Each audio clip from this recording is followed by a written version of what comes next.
What's going on, fellow A pluses? It's your boy Adam Perez. I'm back once again with a brand new movie review. As this time around, man, we are set to go ahead and revisit the world of George Miller's Mad Max. That's right. Several years ago, we wind up getting Mad Max Fury Road. This time, we get a prequel to that particular film as we focus now on the character of Furiosa.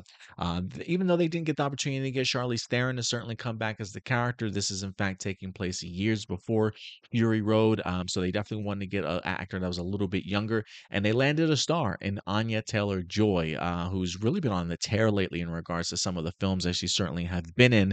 You mix that here with a very promising Chris Hemsworth himself getting to show off truly another side of him outside of what he's been doing when it comes to his Thor stuff and his comedy chops.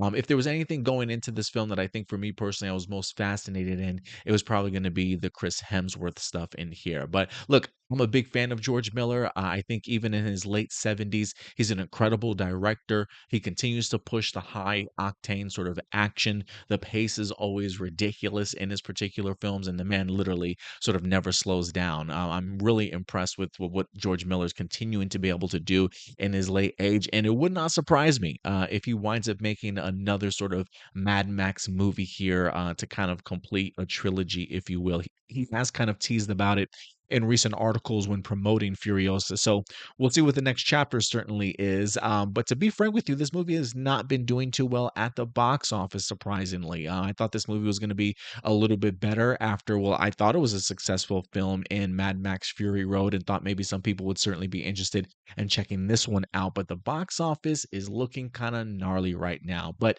if you had to, you know, have my suggestion as to Adam, is this a film that you should certainly see in theaters or wait for streaming? See this in theaters, man. Like George Miller makes movies for the big screen, not to see on your tablet, not to see on your home entertainment system, even though home entertainment systems are pretty grandiose right now. This is a film to definitely be seen on the big screen, especially with the incredible effects, incredible cinematography, some of the incredible stunts in here. Also, you got the sound of the engines revving, guns being shot off, sort of thing. I mean, a lot of intensity in this movie, a lot of action in here, some really big, long action set pieces that I honestly fell in love with.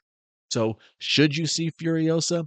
Absolutely, guys. So let's go ahead and dive into this particular film. I'll talk a little bit about the pros and the cons and the things that really kind of jumped out at me. Let me get some of the cons out of the way because I like to really glow about a movie, but I just want to get some of the things out of the way that I truly wasn't necessarily a big fan of. There are some instances in this movie where it kind of breaks itself down into several chapters, whether that be 4 or 5. I can't remember how many chapters we wind up getting. So there are some times where there are significant sort of time jumps within certain things. There are just moments in here that I wish were filled in a little bit more properly or better understanding, like just to add more context to a scene. There are a couple questions, a couple times in this particular movie where something will happen and I'll be like, well, how did that happen? You know, like they don't really kind of explain it to you whatsoever. You just kind of have to believe it. You know what I mean? One particular scene, I don't necessarily want to spoil it so much, but it's definitely within the final act in regards to Furiosa's escape from the Chris Hemsworth character. And it definitely has me scratching my head in the sense of like, you know, these characters can't be that dumb. You know what I mean? Like somebody had to have noticed something, to certainly say the least. So there are some things that I felt could have been filled in that were very much unexplained that just didn't make sense to me at certain moments. I don't think it happens a lot in the movie by no stretch of the imagination, but when it does happen, it is quite glaring. Like one, for instance, is like, you know, Furiosa working alongside the men in here. And while she certainly doesn't speak very much in this movie, you know, if anything, like you can clearly tell like she's not just a little skinny boy, you know what I'm saying? Like you can definitely tell there's certainly more to her, but nobody seemingly sort of flinches an eye. I will also say the lack of dialogue for Furiosa in here, I don't want to say is troubling, but I do think while Anya Taylor-Joy does an incredible job of emoting, right? Like, especially with her big eyes that she has, like you can really read her emotions on her face a lot of the times, but there is sort of like that inner conflict, that inner dialogue that she might have as a character that for me I really want that explained a little bit more. Like this movie just feels like it's Furiosa going through the actions, going through the movements, but not at times fully explaining herself, you know? And I definitely would have liked to have seen a little bit more of that. I mean, when she speaks, it's extremely compelling, right? You definitely listen because you don't get much of it in here. But I know George Miller said sometimes dialogue seems to bog down his movie. Like, no, dialogue is important. Like, you needed to kind of fill in the blanks and allow us to get connected to the character a little bit more and establish the feelings and the emotions that this person is certainly going through at certain points in the movie itself. There's another moment at the very beginning of this moment that's just like a you know, is this character stupid type of mentality. You know, somebody told you to do something, you clearly didn't do it. Like, we really could have avoided this whole entire movie if you literally listened to one instruction, you know what I mean? So again, there are moments in there of like really terrible decision making by a character, unexplained moments that really probably deserve to be explained, and lack of dialogue from literally your main character that would have really gone a long way. Like, even though Anya Taylor-Joy as Furiosa is literally the title of this movie probably should have been titled after Chris Hemsworth's character in Dementa or whatever his name was. Like, he was literally that big a part of this movie that if anything I thought was the really great anchor for it, to be quite frank with you. So I definitely had my issues with some of the dialogue or lack thereof along with the plot itself. If anything, the appearance of the actor Tom Burke, who plays Jack in here, working alongside somebody like Anya Taylor-Joy's Furiosa, didn't really care for him performance-wise, acting-wise. I think they probably could have gotten a better co-star for her alongside her, but you know, those are just some of the issues that I have with this film. Outside of that, the pros, I'm gonna tell you right now, and I don't know how the Oscars feel about movies in regards to like the Mad Max stuff. You know, I wonder if that's part of like their superhero sci-fi genre that they don't really recognize very much. But I am going to riot if Chris Hemsworth is not nominated for some sort of nomination, like whether that's some sort of award, whether that be lead actor, supporting actor. I mean, I had high hopes for what Chris Hemsworth could do in this film, and he blew my expectations out of the water. The makeup job on him is brilliant. His accent in here is certainly brilliant. He really dives into the character and makes it his own. I really enjoyed sort of like his upbringing of Furiosa and just like how really like off the edge he winds up getting as the movie winds up going even further towards the tail end in here.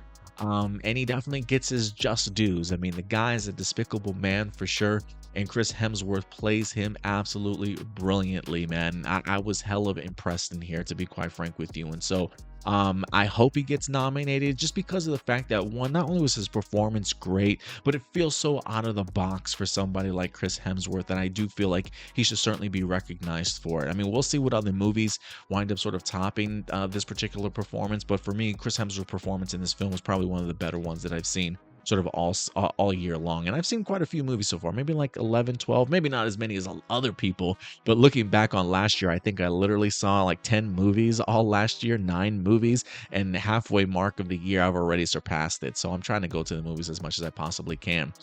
George Miller continues to impress with the incredible action in here. I love the action pieces. I do think that they've got some really long action pieces too, especially as they're crossing across, you know, going across the desert or whatnot from town to town. I thought that was pretty fascinating. The world building was even better in here. This movie does a really great job of establishing even further the Fury Road movie, introducing us to other parts of this world that we're in, letting us see Gastown for the first time, when I think Gastown was just referenced in Fury Road. We never got the opportunity to see there, but you get to see like the chess pieces. You get the opportunity to see like what this land was before we got to Fury Road, and maybe some of the big players that certainly took part in it, and the idea of there being other leaders or other people sort of watching over these other towns that they're being sort of traded with, if you will. And so I just thought it was just really compelling in regards to the world building that George Miller winds up doing in here to make me feel really invested in this world even more. Learning about Furiosa's birthplace I thought was fascinating. It does make me want to go go back and watch Fury Road again to see if she mentions where she sort of came from or whatnot.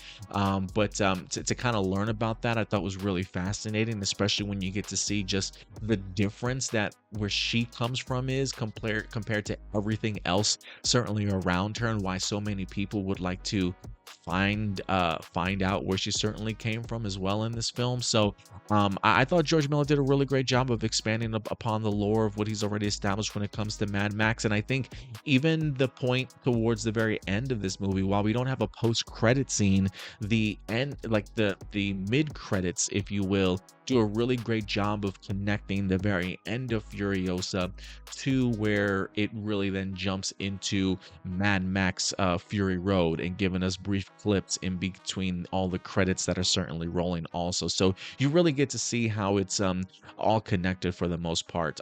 I think Anya Taylor-Joy, with the exception of not having enough dialogue in here, I think she's stunning. I think she's captivating on screen. I think she really owns it, especially in the truck sequence, where she really has to kind of step up, if you will. And then from that point on, man, I mean, her as Furiosa is just an incredible feat to certainly watch her just turn into that character. And she does wonders for her. Like when Anya Taylor-Joy really starts talking as Furiosa towards the tail end, it's definitely captivating, and something that you have to definitely see for yourself. So I was really impressed for the most part with the cast that we wind up getting in here. Some familiar faces, some brand new faces in here also.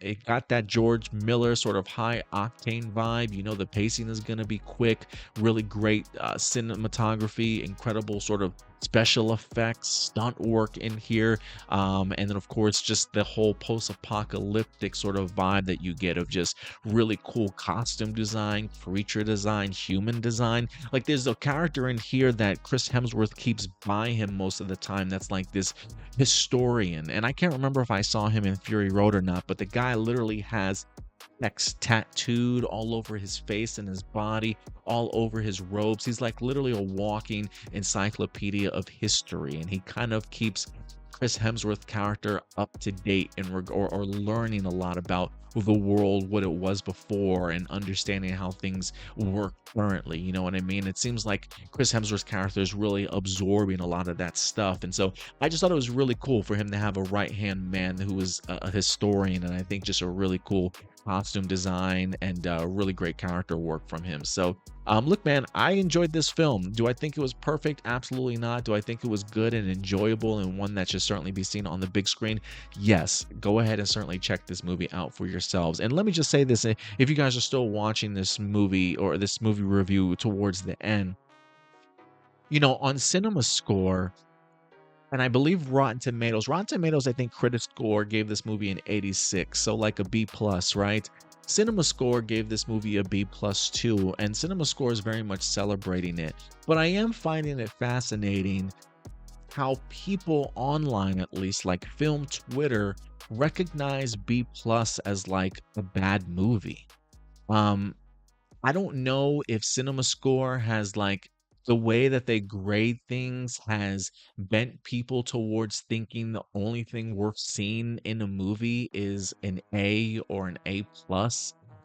The notion of B plus to me is just absolutely ridiculous. Like, when's the last time that you took home a report card and it had a B plus and your parents were mad at you? Now, maybe if you were a straight A student, you know, maybe they were a little bit disappointed, but in no world is a B minus a terrible grade. And so it does feel like at least film Twitter and maybe film discourses have become a little bit entitled, have been waiting around for perfection and not necessarily really enjoying the movies and cinema and theater for what the experience that it should certainly be. And the idea of a film coming in at B plus, for me, I'm going to the theaters to see that film because I know that that's going to be a film that's going to pay off in the long run for me, one that I'm going to walk out thoroughly certainly enjoying. So I do think sometimes our expectations, our mindsets have to really get away, not necessarily from like critic scores and grading, but just this idea that a movie has to be perfect in order to see it, because it truly doesn't. And if we're living in that world where everything needs to be perfect, I think we're literally setting ourselves up for failure and for disappointment, and that's just not the world world that I want to live in, especially as a movie fan. So would I recommend this film to you? Absolutely. I think you're going to walk away having a fantastic time. It is gnarly. It is incredible to certainly watch on the big screen, and I don't think you guys will certainly be disappointed. But look, at the end of the day, these are just simply my A plus opinions.